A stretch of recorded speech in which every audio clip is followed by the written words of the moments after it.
Hi there, are you hearing an annoying deep sound in VS Code when you type in something wrong? Yeah, like this.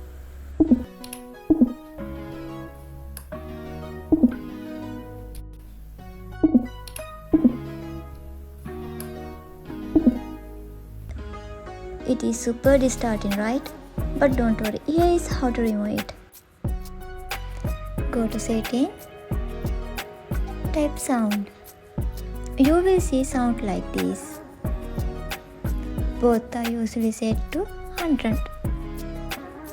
Just set them to 0.